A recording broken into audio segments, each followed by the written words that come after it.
చేతులు తడిగా ఉన్నాయి. నీకో చిట్టి కథ చెప్పనా?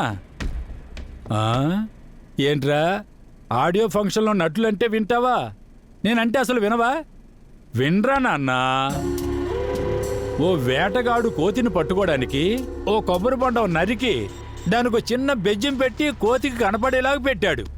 చూస్తూ ఉన్న కోతి గబగబా పరిగెత్తొచ్చి 5 వేళ్ళు రంధ్రంలో పెట్టింది. ఆ నీటిని కొబ్బరిని దోచుకోవాలని. ఎలా తీయగలదు? కుదరదు, చిక్కుకుంటుంది. తర్వాత కోతి ఏం చేస్తుందంటే అయ్యా అమ్మ అని అరుస్తుంది. ఆ చెయ్యి మాత్రం బయటికి రానే రాదు. ఆ కోతికి తెలీదు ఆ చేతిలో ఉన్న వస్తువులన్నీ లోపల వదిలితేనే చెయ్యి బయటకు వస్తుందని. అదెలా జరగదో ఇది అంతే. నిజానికి రా, నేనే తలుచుకున్నా సరే నీ డబ్బు తిరిగి నేను ఇవ్వలేను.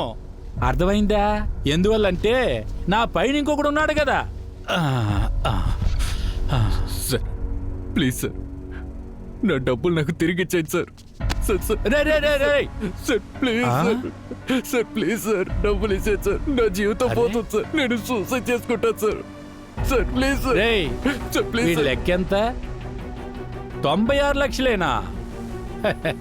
దీనికైనా పైనుండి కింద వరకు పట్టుకుంటున్నావు? అవును సార్. సార్ నాకు అది పెద్ద ఇవ్వడం కుదరదు. పోరా, సంపాద్యం పెట్టారు సార్. వీళ్ళు తీసుకుంటారా? డబ్బులు అంతా వేస్తారు సార్. Please sir. తీసి కలిపి చూసుకో, సరిగ్గానే ఉంటుంది. సార్ సార్ సార్ ఇవ్వండి సార్. రాయ్ రాయ్ నేనేరా, నువ్వు అసలు బాగుపడవరా. రాయ్ రాయ్ ఇవ్వరా. రాయ్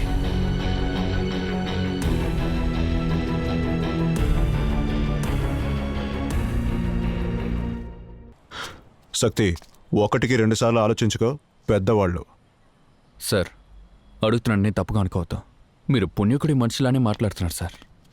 ఇదిగో చూడు, నీ మంచిదికే చెప్తున్నా, అర్థం చేసుకో. తర్వాత నువ్వే ఫేస్ చేయాలి.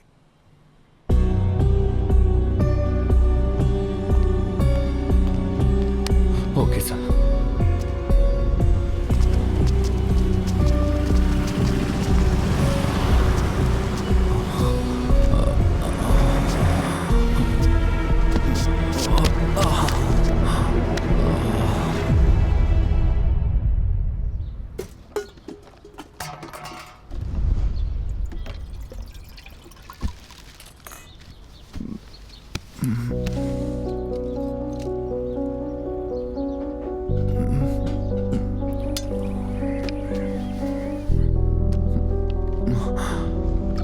రండి, కూర్చోండి.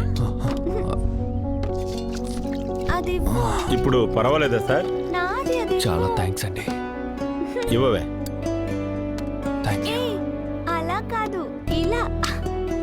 ఏంటి ఇల్లంతా బొక్కలు పడింది చూస్తున్నారా? ఈ ఇంట్లో ఒకే ఒక సౌకర్యం ఉంది. వాన పడుతుందా అని బయటికి వెళ్ళి చూడక్కర్లేదు. ఇంట్లో పడుకొని పైకి చూస్తే బాగా కనపడుతుంది. అది కాదు, పడుకుంటే గోడ తగిలేంతనే స్పేస్ ఉంది. ఇందులోకి ఎలా?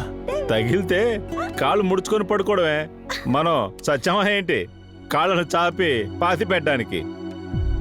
అదెలా అన్ని విషయాల్ని చాలా సాధారణంగా తీసుకుంటున్నారు? జీవితం చాలా సాధారణం సార్. గాడిదలా ఉండాలి. భుజం మీద ఉన్న మూట మురికి మూట మంచి మూట అని అసలు ఆలోచించకూడదు.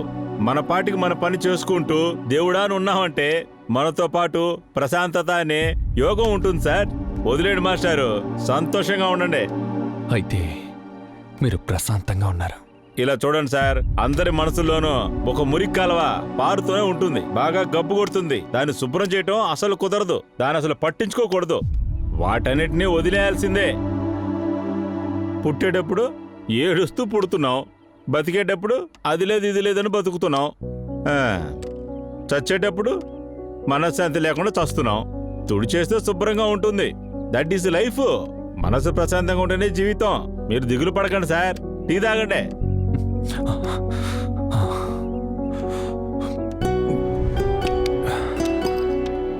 అన్నా, నేను వెళ్ళొస్తాను. చాలా థ్యాంక్స్ అన్నా, బాగా చూసుకుంటా. సార్ దీనిలో ఉంది సార్. ఒక్క నిమిషం ఉండండి. సుబ్బు, సార్ బయలుదేరుతున్నారంట. సరే అండి, వెళ్ళరండి. బాయ్. మనసు విప్పి మాట్లాడండి సార్, అంతా చదువుపోతుంది.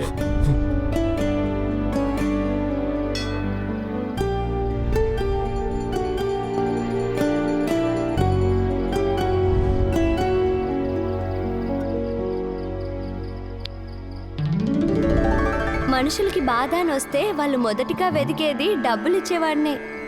చివరిగానే దేవుణ్ణి వెతుక్కొని వస్తారు. బాధ అప్పుడే సమాధానంగా ఉండాలి, కానీ అది ఇక్కడున్న ఎవరికీ తెలియదు.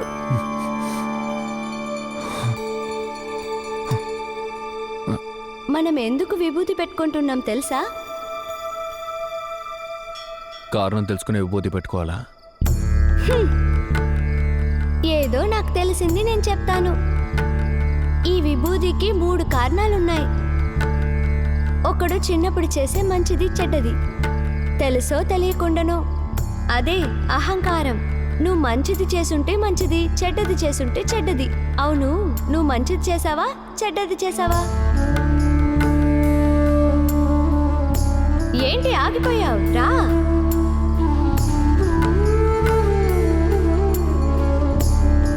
రెండో కారణం, నువ్వు ముందు చేసావు కదా, దాన్ని ప్రయోజనం. చెడ్డది చేసుంటే చెడ్డది, మంచిది చేసుంటే మంచిది. అదే కర్మ. అవును, నీకిప్పుడు ఏం జరుగుతుంది? మంచిదా, చెడ్డదా? మూడో కారణం, ఇవంటిని మనం తెలుసుకునేది. దీనంతా మనం అనుభవించిన తర్వాత ఒక విశ్రాంతి వస్తుంది. అప్పుడు తిరిగి చూస్తే ఏది మనతో ఉండదు. అప్పుడే అర్థమవుతుంది ఇవన్నీ మాయే అని. మంచిదో చెడ్డదో ఇక్కడ నీకు అర్థమవుతుంది నువ్వేమీ కాదు అని. అన్నీ మాయే. నీకు అర్థమవుతుంది, తెలుస్తుంది. నీకు 10-12 వయసు ఉంటుందా? పెద్ద జ్ఞానిలాగా మాట్లాడుతున్నావు. 10-12 వయసులో నీకు అత్యాస రావచ్చు, నాకు జ్ఞానం రాకూడదా? ఏంటి వేడిగా ఉందా? పొంగలే. హే, కూర్చో. మొత్తాన్ని పూర్తి చేసి వెళ్తాను. కూర్చో. నేను నీ జీవితం వేడిగా ఉందా అని అడిగాను. నువ్వు నీ మాటలతో నీ కుటుంబాన్ని బాధ పెట్టావు. ఇప్పుడు నువ్వు ఏది చెప్పినా అర్థం చేసుకొని స్థాయిలో ఉన్నావు. ఇప్పుడు చూడు, నువ్వు కోపంగా మాట్లాడే కూడా ఎవరు లేకుండా ఉన్నావు. నువ్వు మాత్రం కాదు, ఇలా చాలా మంది నీలాగా అప్పులు తీసుకొని కలలో కూడా సంతోషంగా ఉండలేరు. ఒక దీపాన్ని ఒంటరిగా వెలిగిస్తే ఆరిపోతుంది. కలిసి ఉంటే ఒకటి పోయినా ఇంకొకటి పెట్టి వెలిగించొచ్చు. ఆరిపోతుంది. తిను తిను తిను. నువ్వు పోగొట్టింది డబ్బుల్ని కాదు, నీ కుటుంబాన్ని. ఏది పోయింది అర్థం చేసుకుంటేనే ఎలా పోయింది తెలుస్తుంది.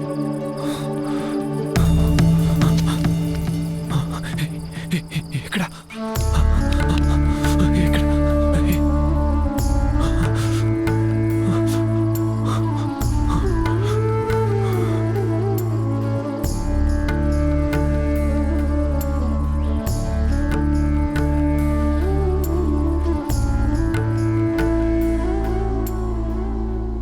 హిట్ టీవీ యాప్, ఇందులో short news, live news, entertainment shows, movies, digital magazines తో పాటు మీ జిల్లా వార్తలను కూడా ఫ్రీగా చూడొచ్చు.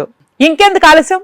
వెంటనే హిట్ టీవీ యాప్ ని డౌన్లోడ్ చేసుకుని ఫ్రీగా ఎంటర్టైన్మెంట్ పొందండి. Hit TV app. Hit TV app. Please download hit TV app. Hit TV app ని ఫ్రీగా డౌన్లోడ్ చేసుకుని ఎంజాయ్ చేయండి. మీకు నచ్చిన ఎంటర్టైన్మెంట్ కోసం హిట్ టీవీ యాప్ ని ఫ్రీగా డౌన్లోడ్ చేసుకుని ఎంజాయ్ చేయండి. హిట్ టీవీ యాప్ ని డౌన్లోడ్ చేసుకుని ఆస్వాదించండి, ఆశీర్వదించండి. ఇంతమంది సెలబ్రిటీలు హిట్ టీవీ యాప్ ని డౌన్లోడ్ చేసుకోండి అని చెప్తున్నారంటే ఎంత మంచి యాప్ ఆలోచించండి.